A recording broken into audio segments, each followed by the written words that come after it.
ओम तत्सत। आप सबको ज्ञान भक्ति चैनल में स्वागत है। इस सत्संग में हम ज्ञान भक्ति और सनातन धर्म का प्रसाद ग्रहण करते हैं। यदि आपने हमारे चैनल को सब्सक्राइब नहीं किया है तो कृपया अभी सब्सक्राइब कर लीजिए। हमारा दंडवत प्रणाम है ब्रह्मांडीय ईश्वरीय शक्ति को, हमारे पूजनीय गुरुदेव श्री स्वामी ज्योतिर्मयानंद जी महाराज को, सब संतों और शास्त्रों को और आप सब में विद्यमान परमेश्वर को। आज के सत्संग में हम गीता प्रेस गोरखपुर द्वारा प्रकाशित पद्म पुराण के सृष्टि खंड का श्रवण करेंगे। आज का अध्याय है पितरों तथा श्राद्ध के विभिन्न अंगों का वर्णन और इसके क्रम का वर्णन हम आज श्रवण करेंगे। पहले विश्व देवों के लिए आसन देकर जौ और पुष्पों से उनकी पूजा करें। विश्व देवों के दो आसन होते हैं, एक पर पितामहादि संबंधी विश्व देवों का आवाहन होता है और दूसरे पर माता महादि संबंधी विश्व देवों का। उनके लिए दो अर्घ्य पात्र सिकोरे या दोने जौ और जल आदि से भर दें और उन्हें कुश की पवित्री पर रखें। शन्नो देवीरभिष्टयः इत्यादि मंत्र से जल तथा यवोअसि इत्यादि के द्वारा जौ के दोनों को और उन पात्रों में छोड़ना चाहिए। फिर गंध पुष्प आदि से पूजा करके वहां विश्व देवों की स्थापना करें और विश्व देवास इत्यादि दो मंत्रों से विश्व देवों का आवाहन करके उनके ऊपर जौ छोड़ें। जौ छोड़ते समय इस प्रकार कहें, जौ जो तुम सब अन्नों के राजा हो, तुम्हारे देवता वरुण हैं, वरुण से ही तुम्हारी उत्पत्ति हुई है, तुम्हारे अंदर मधु का मेल है, तुम संपूर्ण पापों को दूर करने वाले पवित्र एवं मुनियों द्वारा प्रशंसित अन्न हो। फिर अर्घ्य पात्र को चंदन और फूलों से सजाकर या दिव्या आपह इस मंत्र को पढ़ते हुए विश्व देवों को अर्घ्य दें। इसके बाद उनकी पूजा करके गंध आदि निवेदन करके पितृ यज्ञ पितृ श्राद्ध आरंभ करें। पहले पिता आदि के लिए कुश के 3 आसनों की कल्पना करके फिर 3 अर्घ्य पात्रों का पूजन करें, उन्हें पुष्प आदि से सजावें। प्रत्येक अर्घ्य पात्र को कुश की पवित्री से युक्त करके शन्नो देवीरभिष्टयः इस मंत्र से सब में जल छोड़ें। फिर तिलोअसि सोम देवत्यो इस मंत्र से तिल छोड़कर बिना मंत्र के ही चंदन और पुष्प आदि भी छोड़ें। अर्घ्य पात्र पीपल आदि की लकड़ी का, पत्ते का या चांदी का बनवाने अथवा समुद्र से निकाले हुए शंख आदि से अर्घ्य पात्र का काम ले लें। सोने चांदी और तांबे का पात्र पितरों को अभीष्ट होता है। चांदी की तो चर्चा सुनकर भी पितृ प्रसन्न हो जाते हैं। चांदी का दर्शन अथवा चांदी का दान उन्हें प्रिय है। यदि चांदी के बने हुए अथवा चांदी से युक्त पात्र में जल भी रखकर पितरों को श्राद्ध पूर्वक दिया जाए तो वह अक्षय हो जाता है। इसलिए पितरों के पिंडों पर अर्घ्य चढ़ाने के लिए चांदी का ही पात्र उत्तम माना गया है।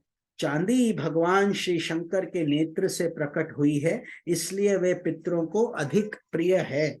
इस प्रकार उपर्युक्त वस्तुओं में से जो सुलभ हो उसके अर्घ्य पात्र बनाकर उन्हें ऊपर बताए अनुसार जल, तिल और गंध पुष्प आदि से सुसज्जित करें।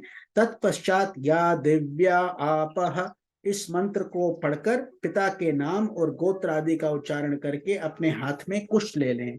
फिर इस प्रकार कहें, पितरन आवाहयिष्यामि पितरों का आवाहन करूंगा।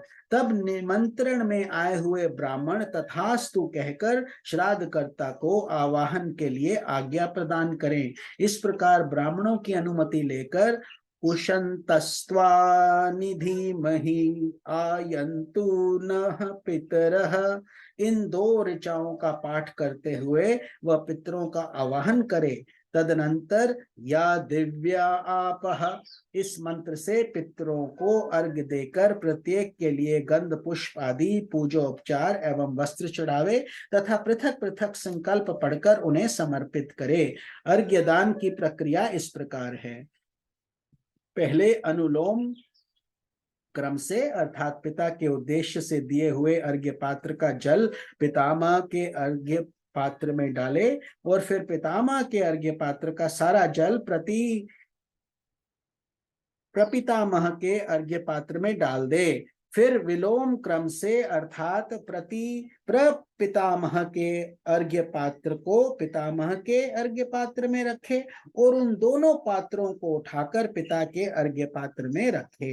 इस प्रकार तीनों अर्घ्य पात्रों को एक दूसरे के ऊपर करके पिता के आसन के उत्तर भाग में पितृभ्यः स्थानमसि ऐसा कहकर उन्हें ढुलका दे, उलट कर रख दे।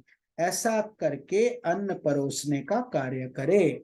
परोसने के समय भी पहले अग्नि कार्य करना चाहिए, अर्थात थोड़ा सा अन्न निकालकर अग्नये कव्य वाहनाये स्वाहा और सोमाये पितृमते स्वाहा, इन दो मंत्रों से अग्नि और सोम देवता के लिए अग्नि में 2 बार आहुति डालें।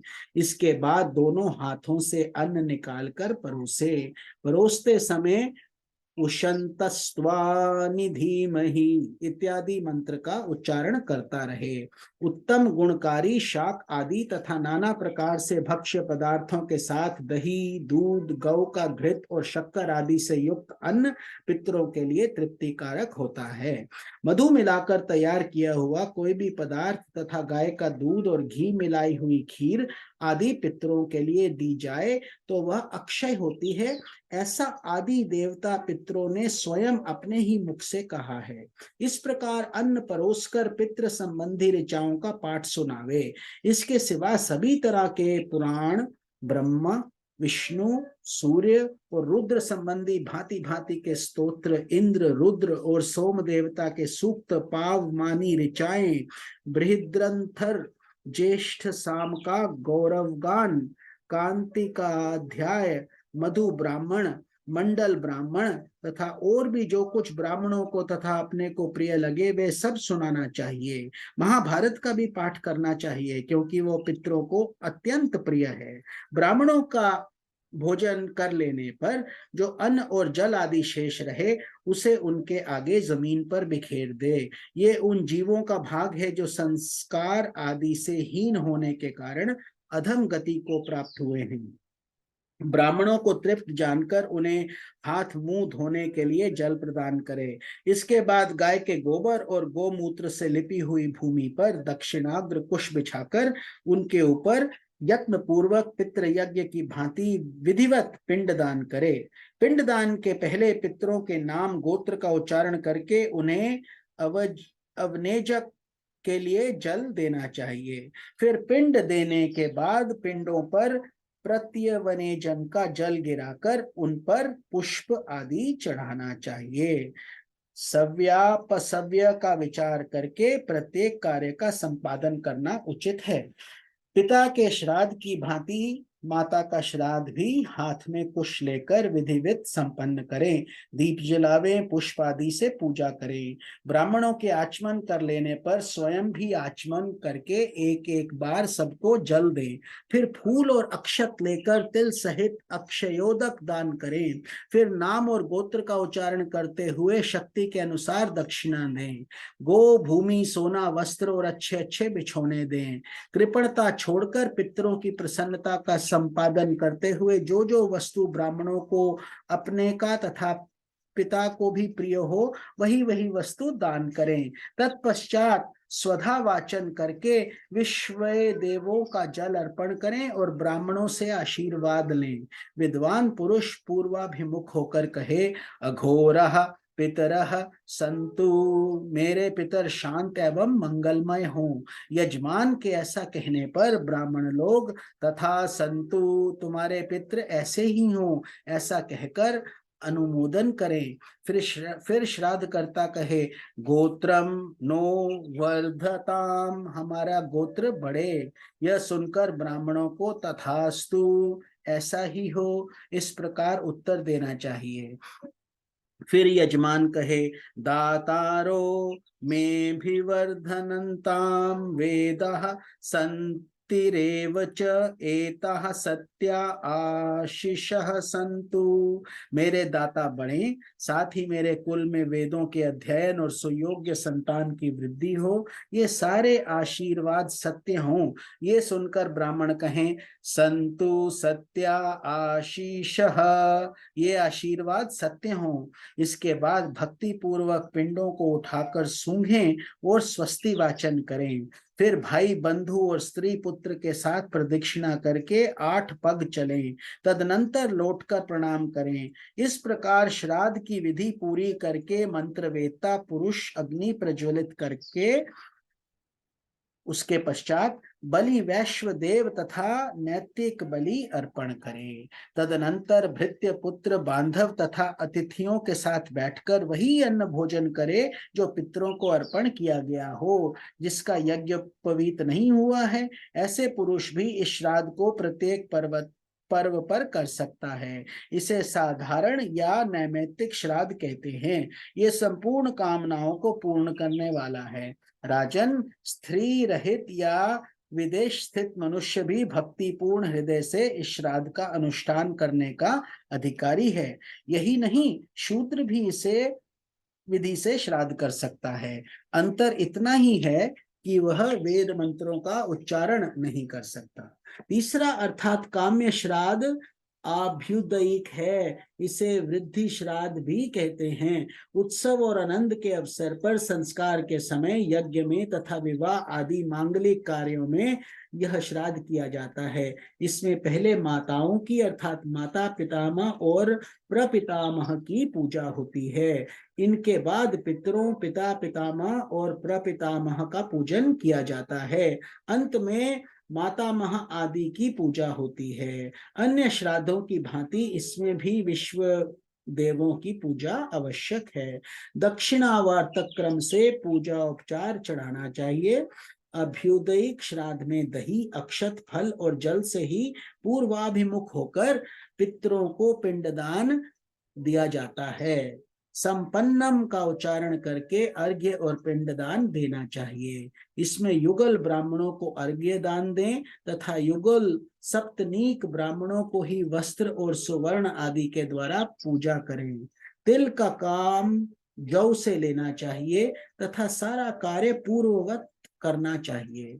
श्रेष्ठ ब्राह्मणों के द्वारा सब प्रकार के मंगल पाठ करावें। इस प्रकार शूद्र भी कर सकता है। यह वृद्धि श्राद्ध सबके लिए सामान्य है। बुद्धिमान शूद्र पित्रे नमः इत्यादि नमस्कार मंत्र के द्वारा ही दान आदि कार्य करे। भगवान का कथन है कि शूद्र के लिए दान ही प्रधान है, क्योंकि दान से उसकी समस्त कामनाएं पूर्ण हो जाती हैं। ओम नमो भगवते वासुदेवाय। तो आज का सत्संग हम समाप्त करते हैं। कल हम एकोचिष्ट आदि श्राद्धों की विधि तथा श्राद्धोपयोगी तीर्थों का वर्णन करेंगे। आप सबको स्वामी निखिलानंद का नमस्कार। हरि ओम तत्सत।